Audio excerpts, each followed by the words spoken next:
এনসিপির top leadership বসে থাকে, নারীদের বেশ্যা গালাগালি করা হয়, সেখানে আমার কোট ধরে টান দিয়েছে, আমাকে ধাক্কা দিয়েছে, তো কিছুই না। ঠিক আওয়ামী লীগ যে ভাষায় কথা বলতো, আজকে আমি একটা ডাকাতের মতন চেহারার ছেলেকে দেখলাম একই ভাষায় কথা বলতে। এনসিপির যুগ্ম সদস্য সচিব হুমায়রা নূর, উনি একজন মহিলা এবং উনি এনসিপির যুগ্ম সদস্য সচিব। উনি লিখেছেন ওনাকে কে ধাক্কা দিবে, উনিও না, নিজেই পুরুষ মানুষ হাতানোর চান্স ছাড়েন না। This is there level.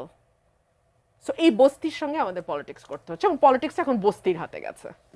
তো এইরকম একটা বস্তির হাতে বাংলাদেশ এত এক বছর ধরে জিম্মি, এক বছর ইজ আ লং টাইম, দুঃখজনক। আমার গায়ে হাত তুলতে পারে যেই দল, সেই দলের পক্ষে তো এই ধরনের ঘটনা ঘটানো সম্ভব, তাই না? এগুলো আমি কমিশনে জমা দেব।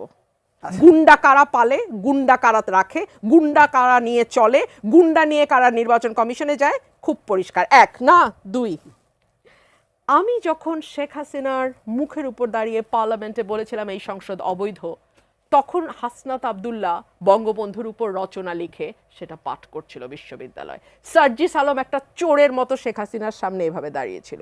ওই ছবিগুলো আমাদের কাছে আছে, আমরা ভুলি নাই।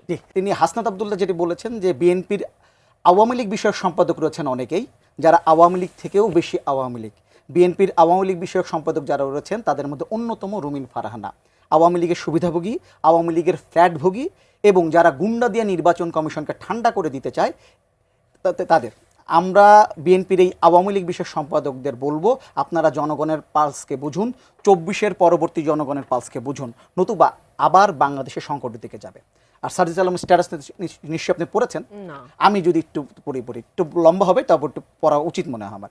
তিনি বলেছেন, একদিকে জনাব রুমিন ফারহানার পোষ্যকর্মীরা এনসিপির কেন্দ্রীয় নেতাকে শারীরিকভাবে আঘাত করছে, আর অন্যদিকে জনাব রুমিন ফারহানা গাল ফুলিয়ে বিএনপির কেন্দ্রীয় নেতা ও আইনজীবী ভাব নিয়ে অন্যদিকে মুখ ফিরিয়ে দেখেও না দেখার ভান করছে। টকশোতে বড় বড় সুশীলতা দেখানো যায়, লেকচার দেয়া যায়, কাজ দিয়ে প্রকাশ পায় কে সুযোগ পেলে আবার আগের পথে হাঁটবে আর কে সংশোধন হবে। ইসি অফিসে আপিল শুনানিতে যোগ দিতে এসে এনসিপির সিনিয়র যুগ্ম মুখ্য সংগঠক আতাউল্লাহ বিএনপির নেতা রুমিন ফারহানার কর্মীদের হাতে মারধরের শিকার হন। তার অপরাধ শুধু সীমানা পুনর্নির্ধারণের বিরোধিতা করে আপিল করা। বিএনপি কি আওয়ামী লীগের চরিত্র ফিরতে চায়? জোর যার মুল্লুক তার বানাতে চায়? এই সুযোগ করে দেয়া হবে না। ইসির ভেতরে একজন শীর্ষ নেতার নিরাপত্তা যদি নিশ্চিত করা না যায়, তাহলে এই অথর্ব ইসি কিভাবে সারা দেশের অন্যান্য দলের নেতাকর্মীদের নিরাপত্তা নিশ্চিত করবে? সুষ্ঠু ভোট কিভাবে? আপনি কি বুঝতে পারছেন এদের লাইনটা কি, মূল সুরটা কি? নির্বাচনের পরিবেশ নাই, নির্বাচন করা যাবে না। এবং আমার গাল ফুলিয়ে কথা বলার কথা বলেছে না, নারীদেরকে এনসিপি কি চোখে দেখে, এটা নিয়ে কি আরেকবার আলোচনা করার কোনো দরকার আছে? এনসিপির টপ লিডারশিপ বসে থাকে, নারীদের বেশ্যা গালাগালি করা হয়, সেখানে আমার কোট ধরে টান দিয়েছে, আমাকে ধাক্কা দিয়েছে, তো কিছুই না।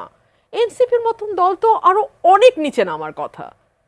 আমরা স্লামডগ মিলেনিয়ার সিনেমাটা দেখেছি না, দে আর লাইক দ্যাট। তারা তো আমাকে একটা ধাক্কা দিয়েছে একটু, এটা তো তেমন কিছু না। আওয়ামী লীগ বিষয়ক সম্পাদক নিয়ে আমি একটু কথা বলি।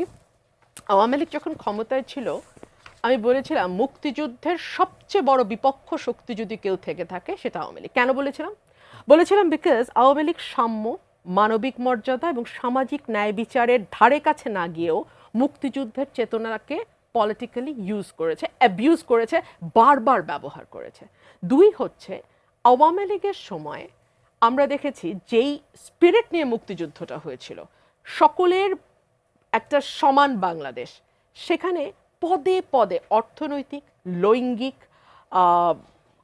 রাজনৈতিক বিভিন্ন পরিচয়ে আপনাকে প্রতি মুহূর্তে বৈষম্যের শিকার হতে হতো। সো সেটা একটা অবসান চেয়েছিলাম বলেই শেখ হাসিনার বিরুদ্ধে বা আওয়ামী লীগ রেজিমের বিরুদ্ধে দীর্ঘ 15 বছর 16 বছর আমরা লড়াই করেছি। এখন দেখুন কি মজা, শেখ হাসিনা এবং আওয়ামী লীগ চলে গেছে, এখন নতুন ট্যাগিংয়ের রাজনীতি আসছে। আগে বলা হতো রাজাকারের শাবক, আগে বলা হতো মুক্তিযুদ্ধের চেতনা বিরোধী, এখন বলা হয় রয়ের এজেন্ট, এখন বলা হয় আওয়ামী লীগের কি সম্পাদক, আওয়ামী লীগ বিষয়ক সম্পাদক, অর্থাৎ ট্যাগিং।